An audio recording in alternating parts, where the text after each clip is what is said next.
J'adore l'architecture, la gastronomie et la cuisine. Aussi bien cuisiner que manger. Je me sens beaucoup plus à l'aise au Maroc qu'en France. En fait, et c'est très bizarre à expliquer parce que je me sens vraiment français tout autant que marocain, mais je me suis jamais autant senti à ma place qu'en étant ici. Je ne savais pas ce que ça faisait de vivre au Maroc. Et du coup, maintenant, parce que ça fait presque 1 an que j'habite au Maroc, je peux le dire, pour moi, c'est l'endroit où je me sens vraiment chez moi, auprès de mes semblables, et j'ai ma place ici. Une fois qu'on passe la vie adulte, une fois qu'on passe l'âge adulte, qu'on passe de cette phase de enfant, adolescent à adulte, la place de nos parents change énormément à ce moment-là. Avant de rentrer dans une relation, euh, euh, il faut d'abord être sûr que la personne en face correspond à ce qu'on considère important pour nous avant de commencer à vraiment la découvrir et d'avoir la complicité, etc., qui sont des choses un peu plus superficielles. Essayer de construire une relation en temps normal, ce n'est pas simple. En tous les cas, ce n'est pas simple, ça demande beaucoup d'efforts et d'énergie. Tu sais, il y a beaucoup de personnes qui parlent de l'amour de sa vie, l'âme sœur, etc. Alors moi, j'ai une vision très particulière là-dessus. Je pense que n'importe quelle personne peut devenir ton âme sœur.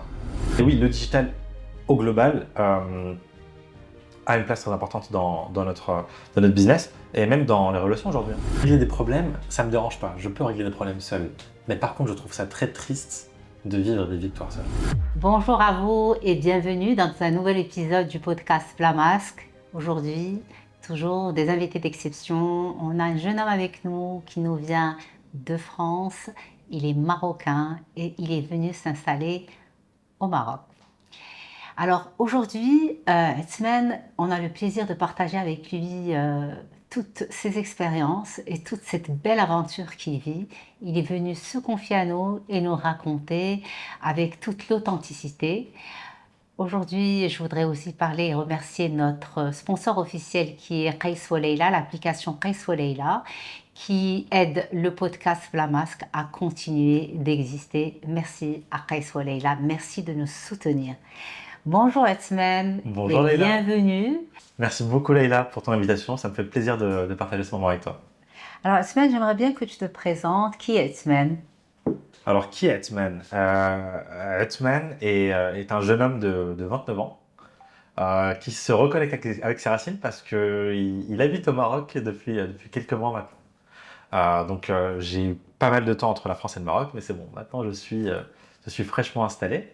Et quand je peux définir, je me définirais comme quelqu'un de passionné. Ce que je fais dans ma vie en règle générale, c'est par passion. Je me considère comme un... Je suis quelqu'un qui fait les choses je ne fais pas les choses à moitié. Donc je suis un profil qu'on appelle tout ou rien. Donc c'est soit lorsque je me lance dans quelque chose, j'y vais corps et âme, soit je le fais pas. Alors qu'est-ce que tu fais quand et dernièrement et qui te passionne? Parce que je vois que tu es un passionné. Alors j'ai plusieurs grandes passions dans ma vie, certaines liées au monde professionnel, d'autres un peu plus personnelles. Euh, Sur la partie professionnelle, je suis dirigeant d'une société de conseil en investissement qui s'appelle Stonies et on accompagne des investisseurs à investir dans l'immobilier au Maroc. Donc ça, c'est sur la partie professionnelle et c'est une aventure sur laquelle je m'amuse au quotidien et je prends beaucoup de plaisir. Je suis justement rentré au Maroc pour développer cette société. Ça fait maintenant 1 an qu'on a développé cette structure. On a aujourd'hui un peu plus d'une trentaine de collaborateurs et tous les jours, c'est un pur bonheur de développer cette aventure avec tous ces humains qui me font confiance et toutes ces personnes qui me font confiance pour pouvoir m'aider à réaliser cette vision d'accompagner des personnes tout horizon à investir dans notre beau pays. Donc ça, c'est sur la partie professionnelle. Sur la partie personnelle, j'ai des passions qui me tiennent énormément à cœur. Euh, J'adore l'architecture, la gastronomie et la cuisine. Aussi bien cuisiner que manger. Magnifique. Et ma dernière grande passion, c'est les habits. J'ai une garde-robe très garnie et c'est quelque chose qui me procure beaucoup de bonheur. Tu fais partie des gens qui sont des fashion victimes. On peut dire ça un petit peu. Voilà. Mais en tout cas, c'est l'essentiel que, moi, en tant que professionnel, que psychologue, je vais dire que c'est un côté où tu prends soin de toi, où où tu améliores ton image, qui va aider aussi dans la confiance en soi. Et je trouve que c'est très important de prendre soin de soi. Je pense que, alors en tout cas, ma vision de ce que représente l'habillement pour moi, c'est juste une extension de son identité. Oui. Et ce qui est aussi marrant, c'est que des fois, on peut jouer avec son identité comme ça, en ayant différents styles qui montrent différentes facettes de sa personne. Et ouais, je vois un peu comment je veux. Je vois un peu comment je veux. Ben, c'est sympa, c'est agréable de pouvoir être en connexion avec soi et de toucher à ce côté, le côté féminin de Asman. Je dirais pas côté. Ben, toute personne a un côté féminin et un côté masculin. Ça, c'est sûr que dans toute personne, il y a un côté féminin ou masculin. Alors, est-ce que on allie l'habillement uniquement au côté féminin? Je sais pas. Je trouve justement, je me trouve très masculin dans cette approche Dans cette approche. de l'habillement. Ouais. D'accord. Alors, qu'est-ce qui est masculin dans cette approche d'habillement? Bah, en fait, ce que je trouve, c'est que quand on dit que l'habillement est très porté sur le féminin, c'est c'est comme si on se dit que prendre soin de soi, il y a uniquement les femmes qui ont le droit. Alors que je suis pas d'accord avec ça. Non, c'est pas ce que j'ai dit. J'ai pas dit uniquement les femmes qui ont droit. J'ai dit que ça faisait partie du côté féminin. De toute personne a un côté féminin. Cuisiner, c'est un côté féminin, malgré que les plus grands chefs, ce soient des hommes. C'est vrai. Mais c'est quoi? Est-ce que c'est une construction sociale qui fait qu'on associe ça Non, au côté féminin? il y a des côtés féminins dans chaque personne et des côtés masculins. Parfois, à un moment, on exprime plus le féminin que le masculin, et d'autres, on exprime plus le masculin que le féminin. Et ça a toujours existé depuis la nuit des temps. Quand une femme était guerrière, elle allait se battre, c'était son côté masculin. Ok, je vois ce que tu veux dire. Dans ce cas-là, j'accepte mon côté féminin avec grand plaisir. Voilà, c'est ça, c'est dans cette subtilité. Alors, est-ce que Hetzman, on peut dire qu'il a adopté une double culture, une double... comment il gère tout ça? C'est une très bonne question. Donc, avant de vraiment rentrer en profondeur dans la double culture, pour expliquer un peu mieux qui je suis, je suis un réel franco-marocain, dans le sens où je suis né ici. Je suis né à Mohammedia, donc pas très loin de ces studios. J'ai vécu à Marrakech jusqu'à mes 7 ans. Et puis après, je suis parti faire toute ma vie en région parisienne, jusqu'à là, il y a un petit peu moins d'un an. Donc j'ai vécu plus d'une vingtaine d'années en France. Et mine de rien, les souvenirs que j'ai lorsque j'étais jeune et que j'habitais au Maroc, j'en ai pas tant que ça. Je me rappelle pas tant de mon enfance. Mais pour autant, je me considère réellement autant marocain que français. J'ai eu la chance d'avoir des parents qui me parlaient beaucoup d'Alija à la maison, ce qui fait que même si j'étais dans un environnement qui n'était pas marocain, j'étais connecté au quotidien à mes racines marocaines, ne serait-ce que par la langue. Donc, alhamdoulilah, j'ai la chance de pouvoir parler d'Alija. Et ce qui fait que dans la construction de mon identité, je me disais pas soit j'étais français, soit j'étais marocain. J'ai vraiment embrassé ces deux cultures à la fois. Et je trouve qu'il y a du bon à prendre dans les deux, que ce soit dans des coutumes, dans des valeurs, dans des manières de fonctionner. Donc, également, je l'ai vu dans différentes phases de ma vie avec des personnes que j'ai pu rencontrer et fréquenter. Je me suis vraiment nourri de ces deux cultures. Donc, pour finir là-dessus, je me considère vraiment marocain et français. Mais de l'autre côté, si je dois choisir où est-ce que je me sens plus à l'aise, je me sens beaucoup plus à l'aise au Maroc qu'en France.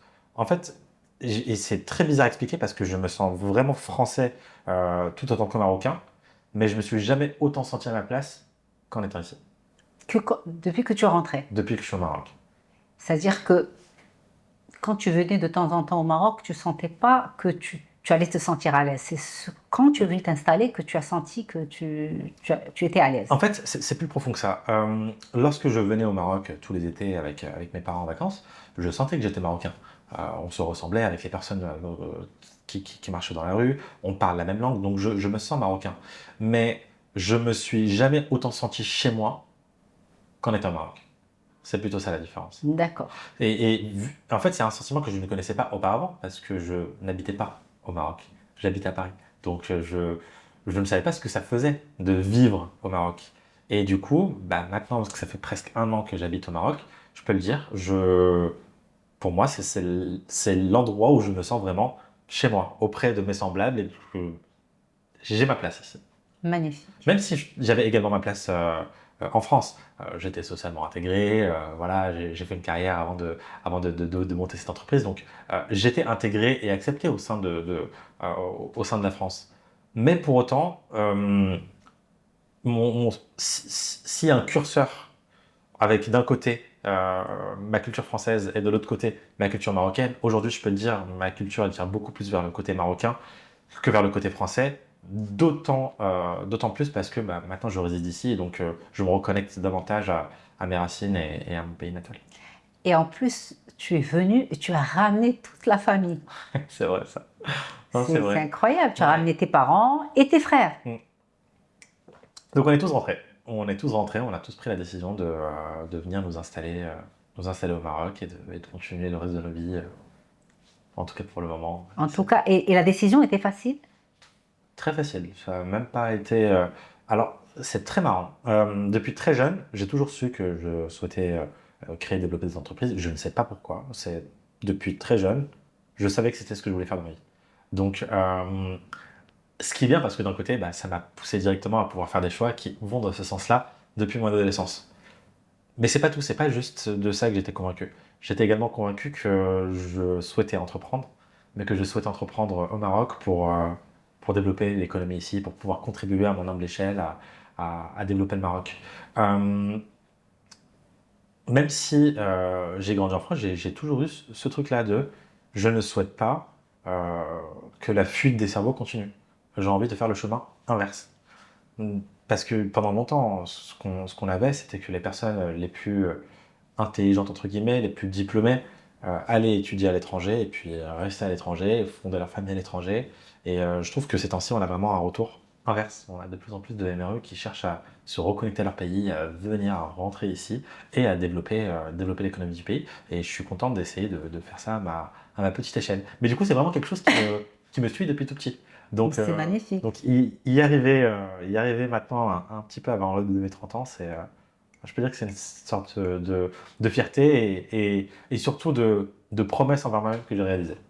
Et Envers toi-même. Donc, c'est un accomplissement. c'est un accomplissement, réellement. Ouais. Est-ce que tu peux dire que tu as deux mentalités? Non, je dirais pas. Alors, si tu veux dire par là, est-ce que j'ai une mentalité française et une mentalité marocaine? Euh, Non, parce que c'est pas un bouton on-off. Dès que je suis au Maroc, j'ai une mentalité marocaine. Et dès que je suis en France, j'ai une mentalité française. Mais je me nourris des deux. Je vais te donner un exemple. Euh, j'ai tellement appris à être patient depuis que je suis rentré au Maroc. Parce qu'en France, bon, c'est beaucoup plus cadré, beaucoup plus normé. Ici, on a le temps. On a le temps de faire les choses, on a le temps de prendre le temps. Et du coup, j'ai réappris à être patient. Je pensais être patient, mais en fait, je me suis rendu compte que j'étais complètement patient avant d'habiter au Maroc. Donc, c'est un mix des deux. Mais c'est marrant parce que dans certaines situations, je vois l'influence de ma culture française sur des situations que je peux vivre ici au Maroc. Alors, quelle est l'influence de ta culture française sur... Donne-moi une anecdote. Hum, Est-ce que je peux te donner une anecdote? Ok, je vais te donner une anecdote. Lorsque je travaille, j'ai ma journée qui est organisée, puis j'ai des rendez-vous qui vont être posés tout au long de la journée pour pouvoir avancer sur différents sujets. Quand je donne rendez-vous à une personne à 11 heures, moi je m'attends à ce qu'elle arrive à 11 heures. La personne, en règle générale, je fais pas une généralité, enfin si je fais une généralité un petit peu, mais bon, c'est vrai que j'ai vu à plusieurs reprises, 11 heures c'est pas vraiment 11 heures. L'heure de rendez-vous, c'est sur l'heure de 11 heures. Donc 11h50, c'est toujours 11 heures. Et du coup, quand toi, tu es habitué à être très cartésien, très pointu sur tes délais, oui, tu apprends à vivre un peu différemment. Tu t'adaptes. La capacité d'adaptation est une intelligence. Oui, complètement. Et au départ, c'était quelque chose qui me frustrait, mais aujourd'hui, c'est quelque chose qui me détend parce que j'apprends à prendre le temps. J'accepte que les choses prennent plus de temps. et sans forcément que... Au départ, ça me dérangeait, parce que je souhaitais que ça soit fait aujourd'hui, maintenant. On m'a dit. Maintenant, j'accepte, parce que si c'est pas fait aujourd'hui, c'est pas grave. Tant qu'on avance sur le sujet, ça prendra le temps qu'il faut. Exactement. C'est une, une grande qualité. Et sache que c'est pas lié qu'à toi. C'est lié à toute personne qui va être formée. C'est une formation à une manière de vivre et une éducation. Même si elle n'a jamais vécu en France, elle va rencontrer des difficultés dans ce genre de situation. Mais l'intelligence, c'est l'adaptation. C'est une grande forme d'intelligence parce que sinon tu vas te battre avec toi-même. Et ça, c'est pas une bonne chose. Super. Alors, quel est ton lien avec ta maman, par exemple? Euh, alors, le lien que je peux avoir avec ma mère, on est très proches avec ma mère. Vous êtes proches comment? Quand je dis proche comment, c'est que... alors, bien évidemment, elle a son rôle de mère et il y a toujours ce respect des parents, mais c'est un peu une confidente, une meilleure amie, une conseillère. C'est une personne qui m'a conseillé dans beaucoup de situations. Et l'avoir près de moi au quotidien, c'est quelque chose que je chéris beaucoup. En ce moment, غناخد واحد جوج دقائق باش نتكلم لكم على notre sponsor officiel qui est l'application de rencontre Qais Waleila, une application pour relations sincères basée sur les valeurs communes et la psychologie. C'est grâce à l'application Qais Waleila que ce podcast est possible. Et merci encore. Et ça d'ailleurs, je trouve ça très intéressant. Depuis qu'on est rentré au Maroc avec ma famille, on se voit beaucoup plus que quand on était en France, alors que on habite plus loin au Maroc qu'en France. Mais on se voit beaucoup plus ici que là-bas. Donc on se voit très régulièrement, on passe beaucoup de temps ensemble. Et son avis dans des décisions importantes a son importance et a sa place pour moi. Parce que je considère que des parents, c'est des personnes qui ne veulent que notre bien, qui souhaitent juste nous conseiller pour notre bien et pour le mieux. Donc dans les grandes décisions, je me confie à elle et je prends conseil auprès d'elle. Et même si le choix reste mon choix final, son avis, il a beaucoup d'importance. Quand Ardal Toualdine, c'est important. Je suis d'accord. Est-ce qu'il t'est déjà arrivé dans ce cas de ne pas aller jusqu'au bout d'une relation à cause de tes parents, de ce qu'aurait pensé ta maman, par exemple? Non, ça m'est jamais arrivé. Mes parents ont toujours respecté mes décisions, quelles qu'elles soient dans ma vie personnelle ou dans ma vie professionnelle. Non, je me suis jamais confronté à une situation où mes parents se sont opposés à une relation telle qu'elle soit. La seule fois où c'est arrivé, c'était dans le cadre d'une amitié, où ma mère a vu quelqu'un que je considérais comme un ami, et je ne sais pas comment elle a su le percevoir, et ça s'est avéré vrai des années plus tard, que cette personne, elle n'était pas réellement bénéfique pour moi, et qu'elle cherchait plutôt à me tirer vers le bas, et que c'était pas... Autant que moi je l'avais comme un ami, mais inversement, c'était pas réciproque. C'est quelqu'un qui essayait plutôt de me descendre, ou de profiter, ou peu importe, mais en tout cas qui avait des intentions négatives vis-à-vis de moi. Et ça, c'est quelque chose que ma mère a su percevoir très vite. Et tu l'as su quand, toi? Des années plus tard. Comment? Par des choses que cette personne-là m'a faites, qui ont fait que j'ai pu voir son vrai visage.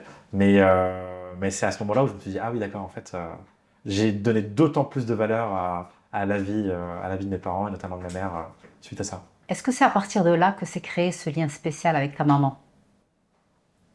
Ou Non, avant? mais le temps et l'âge fait que ce lien, il se renforce de plus en plus. En fait, je trouve que en tout cas, personnellement, je trouve que dans la construction d'une personne, une fois qu'on passe la vie adulte, une fois qu'on passe l'âge adulte, qu'on passe de cette phase de enfant, adolescent à adulte, la place de nos parents change énormément à ce moment-là. Et en fait, autant pendant l'adolescence, on a peut-être tendance à chercher à s'émanciper, mais pendant l'âge adulte, en tout cas personnellement, je trouve que j'ai beaucoup tendance à me rapprocher encore plus de mes parents, parce que je comprends des choses que je ne comprenais pas auparavant. Des décisions, des réactions, des choix, que maintenant j'ai la maturité nécessaire pour les comprendre. Euh, je les respecte d'autant plus dans leurs décisions, dans leur comportement sur certains sujets. Et oui, je trouve que justement, plus on grandit, en tout cas personnellement, plus je me rapproche On de mes revient aux parents. sources. On revient à ça, tout à fait. Tu te rattaches à tes sources. Est-ce que aujourd'hui, si tu devais, par exemple, faire un choix de couple à 24 ans ou bien à 22 ans, est-ce qu'il aurait été le même que ce choix de couple que tu aurais fait à 29 ans? Ah, très intéressant comme question. Euh, non, je ne D'après, pense pas. en fait, tu sais, je t'ai posé cette question, c'est d'après tout ce que tu as dit, ce cheminement que tu as fait, parce que c'est un cheminement. Non, je ne pense pas. Je ne pense pas euh, j'aurai les mêmes choix, ou les mêmes envies, ou les mêmes attentes. Déjà, juste pour une question de maturité. On ne cherche pas forcément la même chose. À 22 ans, on ne cherche pas autant à construire quelque chose de profond et de solide qu'à 29 ans.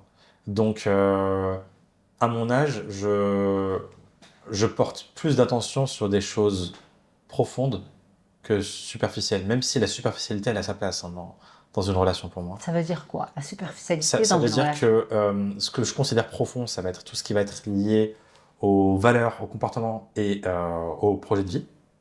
Donc la manière de voir une vie commune, ce qu'on souhaite chacun et la place que chacun souhaite prendre. Il faut que ça soit conjoint pour qu'une relation puisse fonctionner. Mais ce que je veux dire superficiel, ça va être tout ce qui va être, par exemple,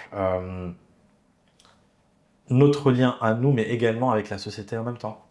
Ça, pour moi, c'est quelque chose d'un peu plus superficiel.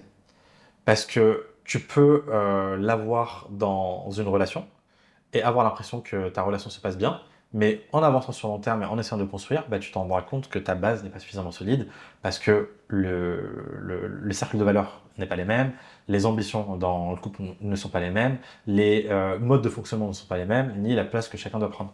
Donc pour moi, il faut d'abord que ce qui est la base d'un couple soit solide, soit conjoint des deux côtés, avant de passer sur des côtés plus superficiels. Donc, comment je verrais une relation aujourd'hui à 29 ans? Je pense qu'avant de rentrer dans une relation, euh, euh, il faut d'abord être sûr que la personne en face correspond à ce qu'on considère important pour nous, avant de commencer à vraiment la découvrir et d'avoir la complicité, etc., qui sont des choses un peu plus superficielles. C'est plus ça ce que je souhaitais dire D'accord. sur la partie superficielle. En fait, tu vas structurer et protéger l'essentiel avant de t'aventurer dans le superficiel. Exactement, Alors, parce que sinon, en fait, on peut être dans le superficiel et que ça se passe bien et que ça dure longtemps, mais une fois qu'on commence à réellement avancer dans des projets de vie communes, là, on se rend compte que ça coince parce que le côté profond, il n'est pas suffisamment, conjoint, similaire. Enfin, ça ne colle pas. Donc, oui, je fonctionne comme ça. Enfin, actuellement, je suis en couple d'ailleurs et on a fonctionné comme ça avec la personne avec laquelle je partage ma vie. On, on s'est d'abord assuré d'avoir la même vision sur tous les sujets qui étaient importants pour nous avant de décider d'avancer ensemble et d'essayer de construire quelque chose. c'est très judicieux, c'est essentiel. Je pense que quand on veut construire une relation durable, on gagne à poser les grands piliers. Et les grands piliers, c'est les valeurs. Les valeurs communes, les valeurs de la religion, la place de la famille, la place de l'argent, la place... Et tout ça, ce sont les valeurs essentielles, les piliers. Et après, c'est des choses qui viennent et qui vont, du superficiel. En fait, pour moi, ce que tu viens de citer, c'est vraiment la base pour s'assurer que le couple fonctionne sur le long terme. Tout ce qui est lié à la superficialité, dans comment Dieu il nous a créés, c'est des choses qui se font naturellement en passant du temps ensemble. Donc, que ça soit avec n'importe quelle personne, ce côté superficiel, tu vas l'avoir. En étant en contact régulièrement avec une personne, tu vas apprendre à être complice avec elle, tu vas apprendre à rigoler avec elle, tu vas apprendre à être à l'aise avec elle. Mais le côté profond, il est personnel à tout à chacun. Donc c'est pour ça que pour moi, il faut d'abord être sûr que la personne en face correspond avant de chercher à rentrer dans une complicité, l'affection, etc. C'est certain. Et donc, aujourd'hui, tu t'imagines être en couple, tu t'imagines construire une famille au Maroc et continuer à grandir et à te développer dans ton pays. Tout à fait. Aujourd'hui, c'est ma plus grande fierté, oui. De vraiment avoir ce projet de vie-là, de vouloir vivre au Maroc et de construire ma vie ici. Ouais. Et est-ce que c'était difficile de construire ce genre de relation lorsqu'on fait partie d'une diaspora c'est-à-dire que le fait d'avoir fait le choix de venir au Maroc et de t'installer, est-ce que c'était plus compliqué pour toi de rencontrer un partenaire, ta partenaire? Bah écoute, la personne avec laquelle je partage ma vie, c'est intéressant, mais elle n'habite pas au Maroc. Elle habite à Paris. Donc, pour que je la choisisse, c'est que c'est vraiment une personne exceptionnelle. Donc, déjà essayer de construire une relation en temps normal, ce n'est pas simple. Dans tous les cas, ce n'est pas simple. Ça demande beaucoup d'efforts et d'énergie. C'est important, il faut le répéter. Ouais. Répète cette phrase, c'est important. Une relation, c'est pas simple. Ça demande beaucoup d'efforts et d'énergie. Si c'est trop simple, c'est qu'il y a un souci. Il faut vraiment passer du temps à chercher à comprendre l'autre et faire en sorte que ça se passe bien des deux côtés. Qu'on se mette à la place de l'autre, qu'on comprenne l'autre, parce qu'on a chacun des attentes différentes, des fonctionnements différents. C'est deux personnes qui essaient d'aller bien ensemble.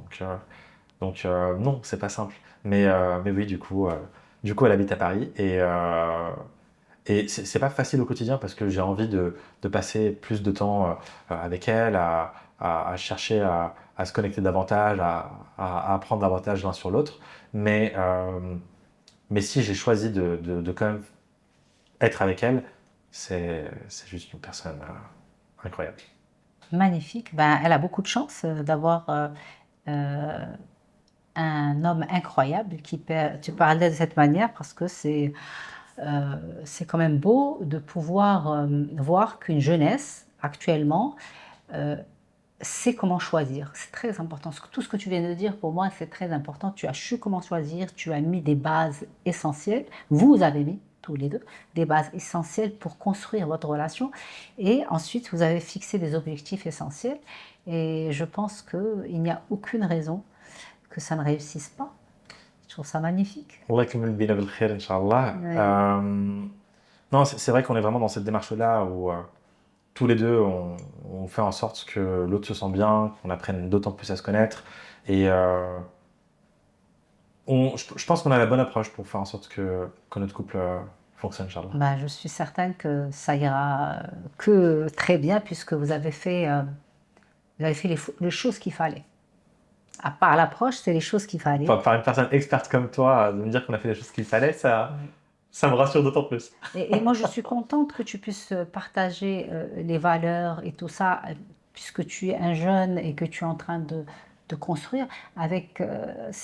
C'est un message à faire passer à toute la communauté de ton âge pour qu'elle sache qu'on ne peut pas se mettre en couple comme ça. C'est parce que tu me plais, tu es génial. Non, tu dois vérifier, verrouiller certaines choses. Tu sais, il y a beaucoup de personnes qui parlent de l'amour de sa vie, l'âme sœur, etc. Alors moi, j'ai une vision très particulière là-dessus. Je pense que n'importe quelle personne peut devenir ton âme sœur sur Terre. Pourquoi tu dis ça? Parce que, en fait, pour moi, ton âme sœur, c'est l'âme que tu as choisie. C'est pas une âme qui te choisit. Ça ne tombe pas comme ça dessus. Pour moi, l'âme sœur, c'est tous les jours, tu décides de la choisir. Tous les jours, malgré les difficultés, tu restes là, tu la choisis au quotidien, chaque jour. Et en fait, ça veut dire que tu construis ta relation d'âme sœur, entre guillemets, au quotidien, au contact de la personne avec laquelle tu partages ta vie. Donc, je suis pas très à l'aise avec cette idée de âme sœur, de si je t'avais pas croisé à tel moment, à tel endroit, bah en fait, j'aurais loupé mon âme sœur et ça se trouve que j'aurais été malheureux toute ma vie. Non, je suis pas d'accord avec toi. À partir du moment où tu as une personne avec laquelle tu t'entends bien, vous avez les mêmes socles de valeurs et tu décides de construire des choses avec elle, c'est ça ton âme sœur. L'âme sœur, c'est celle avec laquelle tu travailles au quotidien pour faire en sorte que ça se passe bien et que tu la considères comme ton âme sœur. D'accord. Et donc, tu peux rencontrer ton âme sœur à travers une rencontre, à travers une application de rencontre, à travers... aujourd'hui, bon, toi, tu travailles... Est-ce que tout est autour dans ton métier, autour du digital? Non, c'est un vecteur de business très important pour nous quand même. Donc oui, je suis assez visible sur les réseaux sociaux et je publie du contenu en lien avec l'immobilier, mais on ne fait pas que ça. On a d'autres choses axées autour du Bien digital, entendu. comme la publicité digitale, du référencement en ligne, etc. Mais oui, le digital au global a une place très importante dans notre business et même dans les relations aujourd'hui. Je pense justement le problème de notre génération, c'est qu'elle a l'impression qu'il y a un choix qui est limité. Et du coup, bah, on met moins de temps à essayer de construire quelque chose. Qu'est-ce qui la laisse penser que cette génération, elle a un choix qui est limité? Bah, en fait, aujourd'hui, j'ai l'impression que euh, tout est devenu de plus en plus accessible. D'accord. Ok. Par exemple, avec les applications de rencontres, tu as accès à des milliers de rencontres à un seul endroit. Chose qu'auparavant, lorsque Internet n'existait pas, non, c'était pas possible. C'est tu rencontrais quelqu'un dans un café, via un ami, via peu Donc, importe. tu dois mettre en place certaines choses pour rencontrer C'est quelqu'un. ça. Et c'est compliqué quand même. Exactement. En fait, auparavant, ça demandait un réel investissement. Tu devais vraiment t'intéresser beaucoup à la personne parce qu'il n'y avait pas beaucoup de, entre guillemets, choix de rencontres. En tout cas, l'accès à la personne en face était plus complexe qu'aujourd'hui. Et du coup, je trouve que ça a beaucoup dénaturé les relations parce que on est passé un petit peu à un mode de relation jetable, entre guillemets, ou beaucoup plus consommable plutôt.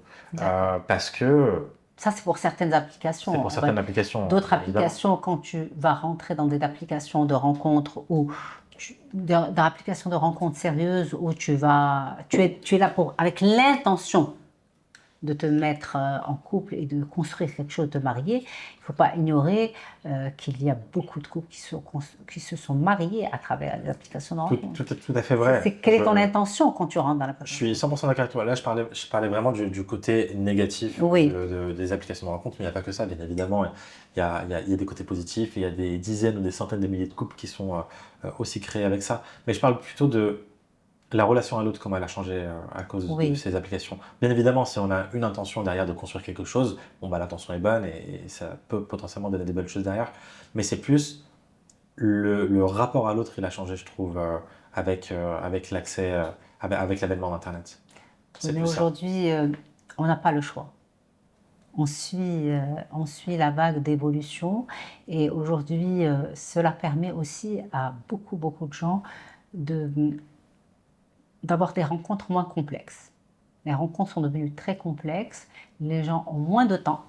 C'est Combien vrai. même tu dis qu'aujourd'hui tu as plus de temps à Marrakech, puisque tu vis à Marrakech, mais dans la réalité, beaucoup de gens ont moins de temps, moins d'occasions, puisque auparavant on ne vivait pas comme ça au Maroc, on vivait beaucoup en communauté et on s'invitait énormément et on avait beaucoup de temps. Et aujourd'hui, les gens s'enferment chez eux, chacun est enfermé chez lui, il y a moins de temps, il y a moins de vie de communauté, moins de vie de famille les gens veulent construire quand même des relations. Et quand tu choisis une application qui va être adaptée à ton intention initiale, parce qu'il y a plusieurs genres d'applications, on les sait tous, eh bien, tu vas vers le bon endroit et l'intention que tu y mets et quand tu vas communiquer avec la personne, elle dit tout. Ouais, non, je suis d'accord avec toi. Et pour revenir sur quelque chose que tu viens de dire, c'est vrai que je trouve ça dommage. Auparavant, on avait vraiment ce côté de Jiren Oui, qui faisait c'était partie très important. intégrante de notre vie au quotidien. Si on partageait notre vie avec nos voisins, ils pouvaient garder les enfants, prendre soin des uns des autres. Et ce rapport à l'autre, on l'a un petit peu perdu, je trouve, avec avec comment la société Le mode de vie. évolue tout simplement. Euh, mais j'ai de la chance de toujours pouvoir le voir au quotidien. Je le vois par exemple chez mes grands-parents. Ils habitent à Mohammedia, donc pas très loin d'ici. Et là où ils habitent, Ghislaine, il y a encore JLN. j'adore, Donc il y a encore JLN qui toque chez toi, qui s'invite par eux-mêmes. J'aime beaucoup ce côté j'adore. très pratique de la vie. Oui, mais c'est un côté qui fait partie de nous en tant que Marocains. On a toujours vécu avec nos voisins, proches de nos voisins, respectueux de nos voisins. On partage, bon maintenant ça se fait moins, mais chez tes grands-parents et chez les miens aussi, ce sont des choses qui sont naturelles. Moi je me rappelle chez ma grand-mère, c'était lorsque le citronnier des voisins faisait plein de citrons, et je peux te dire que le citronnier avant il faisait beaucoup de citrons, c'est pas comme maintenant. Et bien les voisins nous invitaient à aller prendre des citrons, partager des vies simples de jardin peut-être parfois avec les voisins.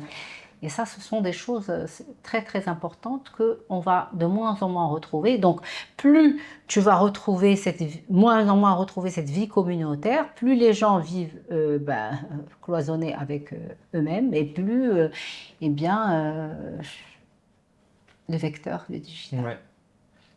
Ah, mais ça, pour le coup, heureusement que le digital existe. Imaginons que nos sociétés auraient juste changé, on n'aurait plus ce rapport à l'autre et on resterait proche de chez nous, et que de l'autre côté, il n'y a pas d'accès digital. Compliqué. Ça serait un peu compliqué. En fait, c'est un outil. Il faut considérer ça comme un outil facilitateur de vie. Et c'est comme le AI, c'est un outil facilitateur de vie. Donc aujourd'hui, Esmen, comment il voit ces 5 ans à venir? Comment il se voit dans 5 ans? Euh, D'un point de vue géographique, dans 5 ans, je pense que je serai toujours ici. Ouais. C'est magnifique. J'ai pas pour ambition, après on sait pas de quoi la vie est faite, mais j'ai pas pour ambition d'aller ailleurs que le Maroc. Déjà pour la simple et bonne raison que on a tellement envie de pousser cette société avec mon associé loin, que je pense que dans 5 ans, on ne sera même pas au quart de ce qu'on a envie de faire avec cette entreprise. Donc rien que sur le point de vue professionnel, j'ai beaucoup trop de choses à faire encore. Ton associé marocain? Non, il est français. Et d'ailleurs, français. Il est franco-français, mais même pire que ça. Pourquoi pire? Désolé, pire que ça, je m'explique. Quand je disais pire que ça, c'est dans le sens où il avait jamais mis les pieds en Afrique avant de s'associer avec moi. En fait, on s'est rencontrés pour la petite histoire. À la base, Sonyz, c'est une société que je devais monter avec 2 amis. L'un plutôt profil technique, l'autre profil financier. Le profil technique, on en parle tous les 3, on est tous les 3 partants pour faire l'entreprise. Sauf que le profil technique, lui, me dit moi je suis disponible tout de suite. Le profil financier me dit moi j'attendais depuis 5-7 ans d'avoir un poste en banque d'affaires, donc pas tout de suite, attends 1 an. Et on se dit on commence gentiment, et puis on garde chacun notre activité, et on voit comment ça se passe. 1 mois plus tard, après qu'on se dit ça, le profil technique, il a une super opportunité, il part monter une boîte tech à San Francisco. Carrément. Donc on reste juste à 2 avec mon ami qui est financier. Et puis on se rend compte assez rapidement que on n'a pas forcément les mêmes attentes sur qu'est-ce que doit être la création d'une société. Donc on décide, écoute, on va faire d'autres projets ensemble, mais pas forcément ce projet-ci. Donc on investit d'ailleurs ensemble dans d'autres projets immobiliers, mais pas via Sonyz. Du coup, je me retrouve un petit peu seul. Et faut savoir que monter une entreprise seule, ça n'a jamais été quelque chose que j'ai voulu. Pourquoi? Parce qu'il n'y a rien de pire que de partager des victoires tout seul. De partager? De partager des victoires seul. C'est pas du tout quelque chose que je souhaitais. Et puis des problèmes. Oui, aussi. Parce que l'entrepreneuriat, quand tu te réveilles, tu règles des problèmes jusqu'à ce que quand tu dors. C'est-à-dire que en fait, c'est ça, gérer une entreprise. Oui. C'est gérer des problèmes du matin au soir. Mais encore, régler des problèmes, ça me dérange pas. Je peux régler des problèmes seul. Mais par contre, je trouve ça très triste de vivre des victoires seules. D'accord. Donc les victoires, tu aimes les partager. Oui. Qu'est-ce qui t'a appris à partager les victoires? Très bonne question. Qu'est-ce qui m'a appris à partager les victoires? Parce que ça ne vient pas seul. Écoute, je pense que j'ai toujours voulu, depuis tout petit, transmettre. Moi, depuis tout jeune, j'ai toujours, par exemple, aimé, même lorsque j'étais étudiant, faire réviser mes camarades. Ce truc-là de transmission.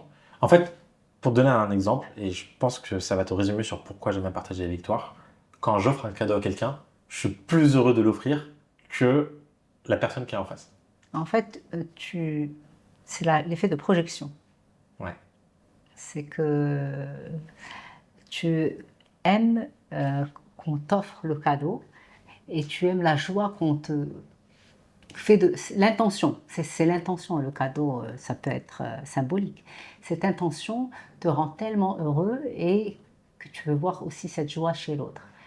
Et ça, c'est magnifique de pouvoir partager. Le don, c'est pour ça qu'on dit que le don, c'est pas gratuit. Parce que quand tu donnes, c'est jamais gratuit. Même quand je te donne ça, comme tu dis, je donne un cadeau, parce que tu récupères le sourire de l'autre, le plaisir que va te renvoyer l'autre. Complètement. Et ça, tu partages. Et est-ce que cette même sensation, ce même feeling, tu l'as quand tu ficelles un projet et que tu le donnes à ton client? Oui, complètement. Franchement, il y a rien de plus beau pour moi que de voir la satisfaction d'un client qui nous a fait confiance sur un projet qui dure Tu lui offres un cadeau aussi. environ un an. Ouais. C'est un cadeau. Parce que, avec les mini-expériences que j'ai, quand quelqu'un va venir me ficeler un projet immobilier et que moi je suis dans mes projets financiers et que je fais ce qui me fait plaisir parce que je suis dans ma passion financière et que j'ai quelqu'un qui me ficelle un projet financier, il me fait un cadeau, même si je le paye. C'est un cadeau. Et je comprends pourquoi tu as fait de beaux cadeaux. Je te reçois plein de sourires. Mais c'est vrai, hein, tu sais, dans la vie, tout est lié quand tu m'as dit que tu étais quelqu'un de passionné, j'ai rapidement compris que tu allais dans les profondeurs de toi.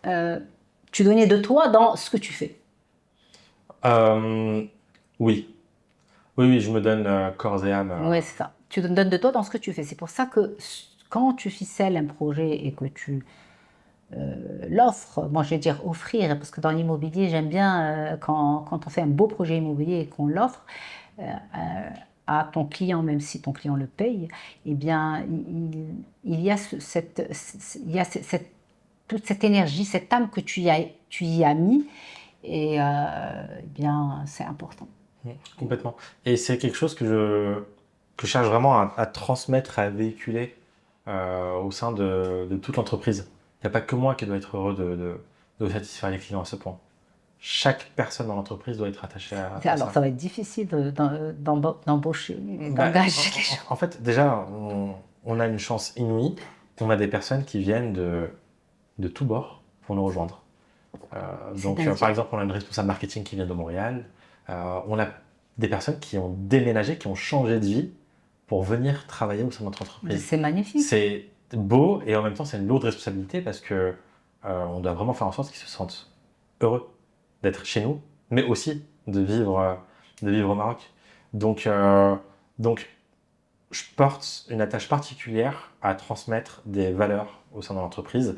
En fait, lorsque j'intègre une nouvelle personne, moi, mon but, c'est déjà, bien évidemment, qu'elle soit compétente sur le poste sur lequel je souhaite la recruter, mais surtout qu'elle s'intègre avec le système de valeurs et qu'elle cohabite avec les autres des collaborateurs qui sont déjà au sein de l'entreprise. Donc, on fait attention à qui on recrute. On passe beaucoup de temps là-dessus, mais ça permet aussi ça. Ça permet à ce que tout le monde soit aligné pour rendre heureux nos clients.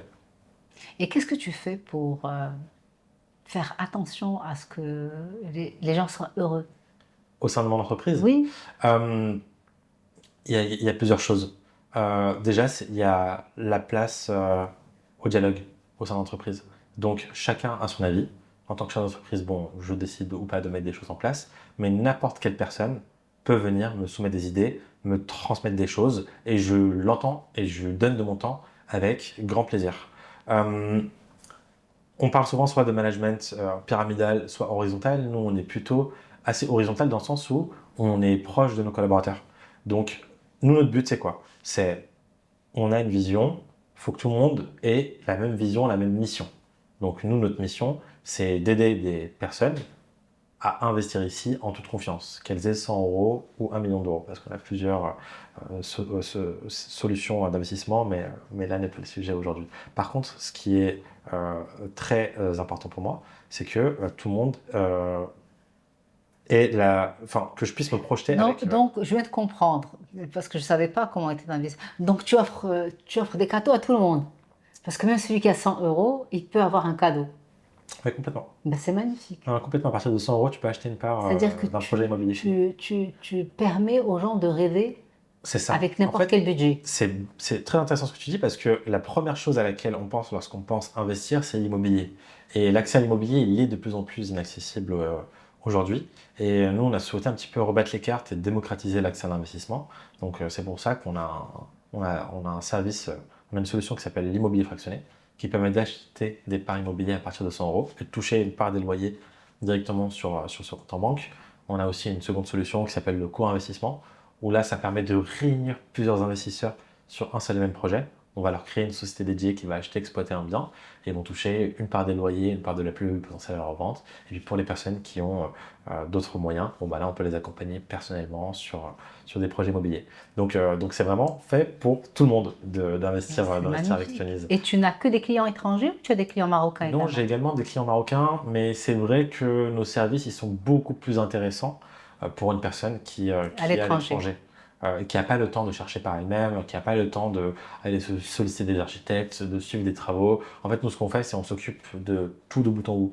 On trouve le bien, on accompagne au financement sur la partie administrative, la conception architecturale, les travaux, la décoration, l'ameublement, la gestion locative. L'idée, en fait, c'est tu nous confies ton argent et nous, on s'occupe de tout le reste. Magnifique. Donc, tu offres un beau cadeau. C'est bien ce que j'ai dit. Tu offres un cadeau ficelé.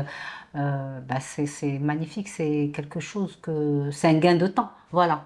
Encore, quand on parlait de temps, c'est important de faire gagner du temps aux gens. Et il y en a pour qui ils veulent investir, mais ce n'est pas leur passion.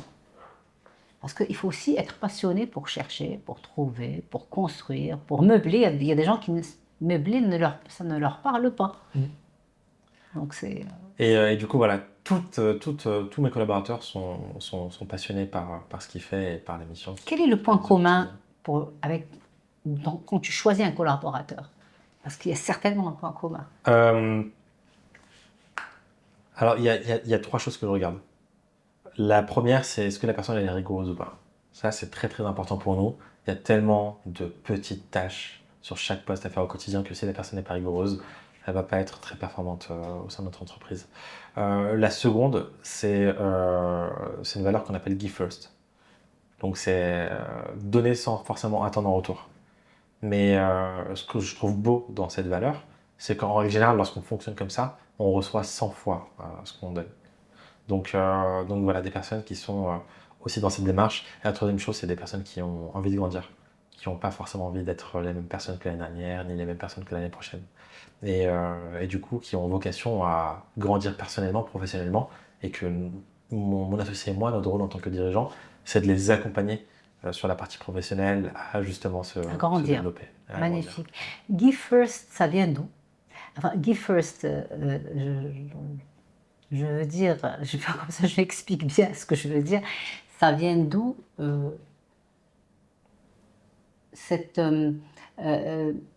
ce Give First, c'est-à-dire ça appartient à quelle partie de ta culture? Oh, très intéressant. Et ben, tu sais quoi, je dirais que ça fait davantage partie de ma culture marocaine, parce que ça, c'est des valeurs que j'ai pu voir, notamment via ma mère. En fait, j'ai eu tellement de cas où je l'ai vu donner sans attendre de retour, et c'est quelque chose qu'elle m'a inculqué et qui est en moi aujourd'hui. Plein d'amour, plein d'authenticité, plein de dons. Et merci à toi pour cette invitation. C'est vrai que c'est la première fois que je fais un podcast qui n'est pas sur un sujet business, mais tout aussi plaisant. Donc, merci beaucoup pour ton invitation. C'était un plaisir. Moi, j'ai beaucoup appris grâce à ton podcast. Grâce à ce podcast, j'ai appris que le Marocain est de plus en plus amoureux de son pays et aussi que tu as de grandes valeurs à partager et pas qu'à ta famille, pas qu'à tes proches, aussi à ton équipe, c'est magnifique, et à tes clients. Écoute, je pense que les gens qui te croisent ont la chance de te croiser, et c'est magnifique parce que tu es porteur de grandes valeurs et de beaucoup de dons, et tu as beaucoup à donner. Le Maroc a beaucoup de chance de t'avoir récupéré alors. J'ai beaucoup de chance d'avoir le Maroc aussi, donc on est tous les deux. Écoute, Merci merci beaucoup, Leïla. pour ce bon Merci. moment et je te dis à très bientôt, très vite. À bientôt, merci. L'année prochaine, tu ne seras pas le même. Non, certainement pas. J'espère pas en tout cas. Moi non plus, hein, on est en éternel devenir et nous avançons tout le temps. Merci, Othman. Et puis, merci à l'application Soleila d'avoir permis ce podcast et de nous avoir permis de rencontrer des gens exceptionnels, authentiques et avec des grands cœurs qui donnent. Je suis ravie. Merci encore.